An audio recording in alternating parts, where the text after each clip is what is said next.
Hi, I'm going to ask you a few questions about violence in the United States.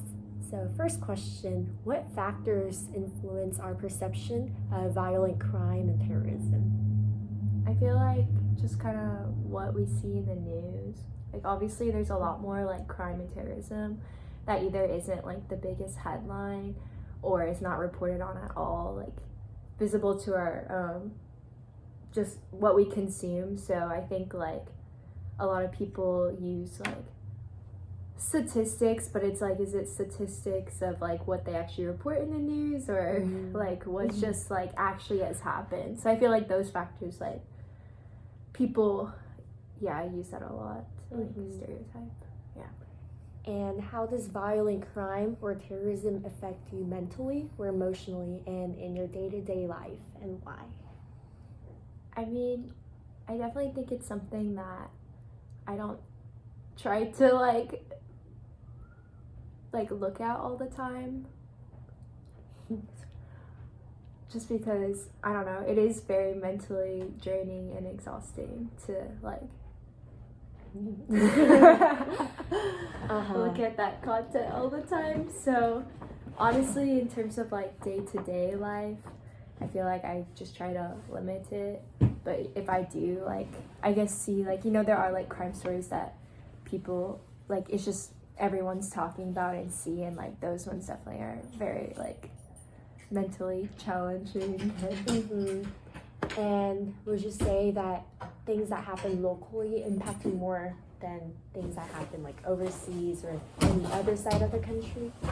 Yeah, definitely like locally, just because I feel like a lot of like the very like extreme forms of like terrorism and violence that we always hear like happening, like you can kind of like take it out of your reality if it's like, you know, across an ocean or whatever, just being like, oh, that's sad that that happened, but like it's, you can kind of ignore it more. But when it's like locally and like you are like witnessing like the people who are affected by it and seeing them like emotionally process it as well, like I definitely think like locally definitely is more, I guess, impactful. Not that local or international makes a life worth more, but you know, like doing it without, And what solutions do you support to reduce the intentional killing of Americans, and why?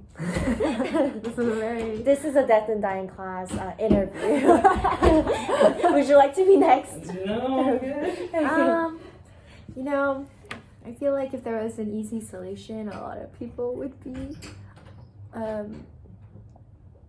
just offering a solution for this, but I think like something like, I guess, practical I can think that like everyone could do in their day-to-day is just like be kind to other people.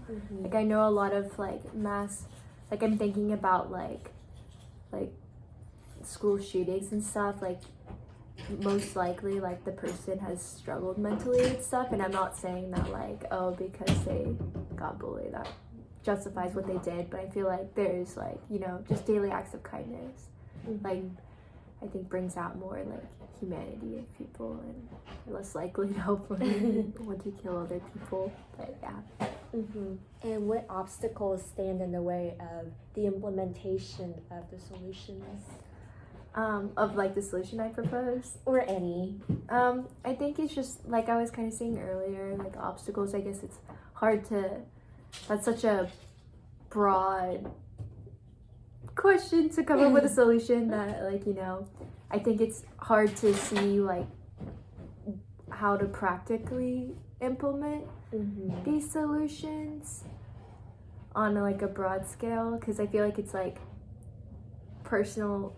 You're trying to implement a solution for something that killing someone is a very like personal and emotional decision that someone has to make, and it's hard to like make rules to change that.